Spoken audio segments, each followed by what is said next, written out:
Hello everyone, welcome to Biotic World. Today let us understand about the cell. We are made up of cells. Cells make up our skin, our organs, our muscles. The brain, the seat of our thoughts and desires, is made of cells. Our blood vessels teem with cells. Fertilization is no more or less than a joining of two separate cells to produce a single new cell, which then multiplies to produce the embryo. When we grow from a tiny embryo into a large adult, we do so by adding more and more cells. When we get sick, it is often because our cells have run amok. And when we grow old, it is because our cells gradually give up the ghost. After we die and are buried, soon the only remnants of our existence are bones, teeth, and hair, structure that was sculpted in life by the ceaseless activities of life. Many medicines work by changing how cells behave, and in recent years, cells themselves are being used as medicine to cure sick people because only living things are made up of one or more cells. Cell is the smallest enclosed chemical system of thermodynamic nature which forms the structural, functional, and reproductive unit of life. Let us learn about the discovery of cells. Cells and the structures they comprise are too small to be directly seen, heard, or touched. In spite of these tremendous handicap, cells are subject of hundreds of thousands of publications each year, with virtually every aspect of their minuscule structure coming under scrutiny. In many ways, the study of cell and molecular biology stands as a tribute to human curiosity for seeking to discover and to human creative intelligence for devising the complex instruments and elaborate techniques by which these discoveries can be made. Because of their small size, cells can only be observed with an aid of a microscope. What is a microscope? An instrument that provides a magnified image of a tiny object. We do not know when humans first discovered the remarkable ability of curved glass surfaces to bend light and form images. Spectacles were first made in Europe in 13th century, and the first compound light microscope were constructed by the end of a 16th century. By the mid 1600s, a handful of pioneering scientists had used their handmade microscope to uncover a world that would never have been revealed to the naked eye.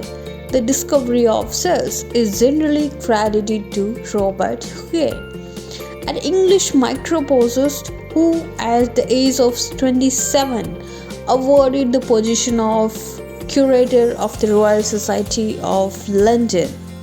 As he wrote in 1665, I took a good clear piece of cork and with a penknife sharpened as keen as a razor, I cut a piece of it off and then examined it with a microscope.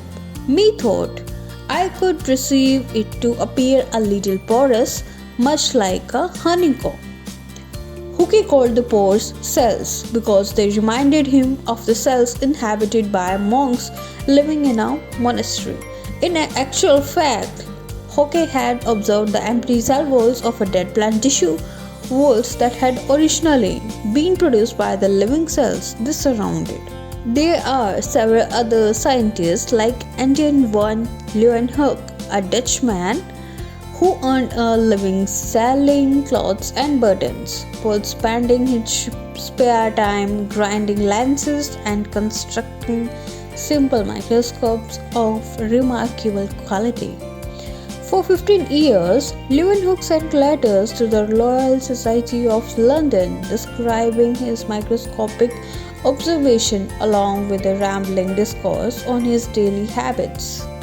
Leeuwenhoek was the first to examine a drop of pond water under the microscope and to his amazement observed the tiny microscopic animalculus that darted back and forth before his eyes.